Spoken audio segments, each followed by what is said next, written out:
Welcome to the Weekday Report for Thursday, September 26th. I'm Joe Potente. Here's a brief look at the news.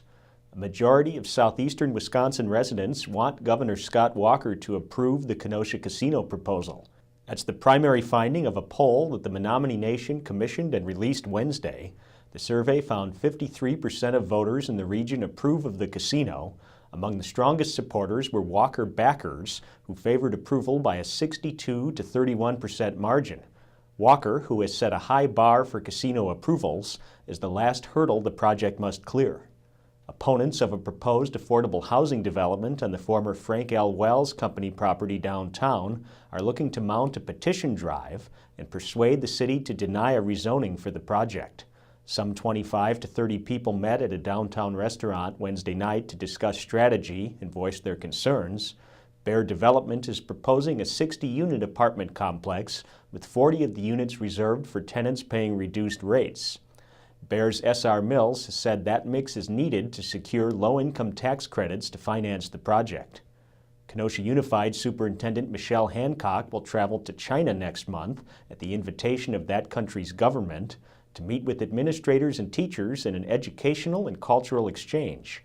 Hancock said she will visit schools, examine educational programs, and share information on best practices for delivering education in a global environment.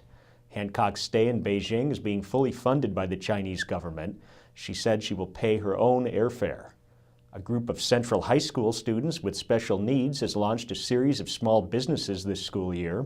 The students, who work with special education teachers Aaron DeLassis and Aaron Shevsky, have started an in-school balloon sales business and a coffee and lunch delivery service. They've also planted a vegetable garden using the produce for cooking lessons and the occasional farmer's market in the cafeteria. It's all part of a curriculum focused on daily living skills, including cooking and handling money.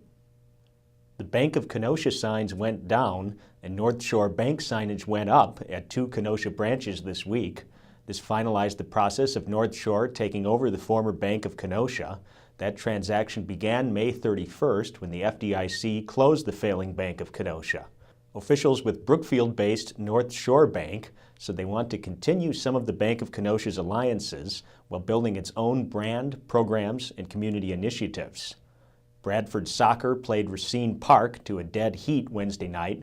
Dave Marin has the story.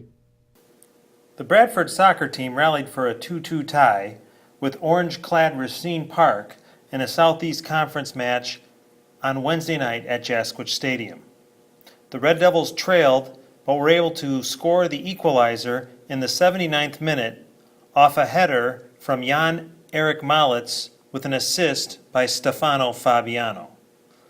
Bradford's record is 8-5-1 overall and 3-1-1 in the Southeast Conference. David Marin, Kenosha News. What's trending today? The U.S. Postal Service is proposing another rate hike. This time it's a 3-cent increase in the price of a first-class stamp to 49 cents. Would this keep you away from the mailbox, or is mailing letters and bills already a thing of the past for you? Tell us on our Facebook page. Up next are Brian Sharkey and Liz Snyder with some get-out entertainment ideas.